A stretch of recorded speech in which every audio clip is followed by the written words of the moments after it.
2025 അവസാന സൂര്യഗ്രഹണം. വാന നിരീക്ഷകർ കാത്തിരിക്കുന്ന ഗ്രഹണത്തിന് ഇനി മണിക്കൂറുകൾ മാത്രം.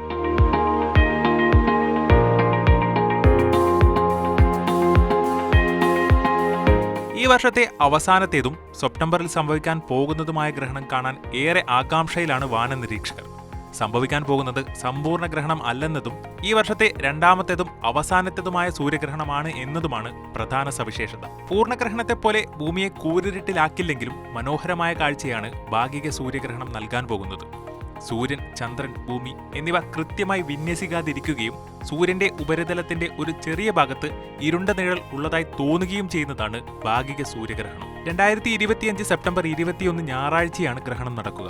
പൂർണ്ണഗ്രഹണമായിരിക്കില്ലെങ്കിലും ഗ്രഹണം ആഴത്തിലുള്ളതായിരിക്കും. ചന്ദ്രൻ സൂര്യനേക്കാൾ ഏകദേശം 400 മടങ്ങ് ചെറുതും 400 മടങ്ങ് അടുത്തുമായതിനാൽ നമ്മുടെ ആകാശത്ത് അത് അതേ വലുപ്പത്തിൽ ദൃശ്യമാവുകയും സൂര്യന്റെ 86% ഭാഗം വരെ ഗ്രഹണ സമയത്ത് ചന്ദ്രൻ മൂടുമെന്നുമാണ് വിദഗ്ധർ പറയുന്നത്. സെപ്റ്റംബർ 21 ഇന്ത്യൻ സമയം രാത്രി 10:59 ഗ്രഹണം ആരംഭിക്കുന്നത്. ഇന്ത്യൻ സമയം പുലർച്ചെ 1:11 അതിന്റെ പരമാവധി ദൃശ്യയിലെത്തുകയും പുലർച്ചെ 3:23 അത് അവസാനിക്കുകയും ചെയ്യും. ന്യൂസിലൻഡ്, അന്റാർട്ടിക്ക, ദക്ഷിണ പസഫിക് മേഖല എന്നിവിടങ്ങളിലായിരിക്കും ഗ്രഹണം നന്നായി ദൃശ്യമാവുക. ഇന്ത്യയിൽ രാത്രിയായതിനാൽ തന്നെ ഗ്രഹണം കാണാൻ സാധിക്കില്ല.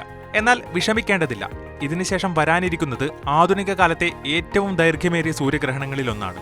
2027 ഓഗസ്റ്റ് 2 ഇനി അടുത്ത സമ്പൂർണ്ണ സൂര്യഗ്രഹണത്തിന് ലോകം സാക്ഷ്യം വഹിക്കാൻ പോകുന്നത്. വെറുമൊരു സമ്പൂർണ്ണ സൂര്യഗ്രഹണം മാത്രമാവില്ല അത്.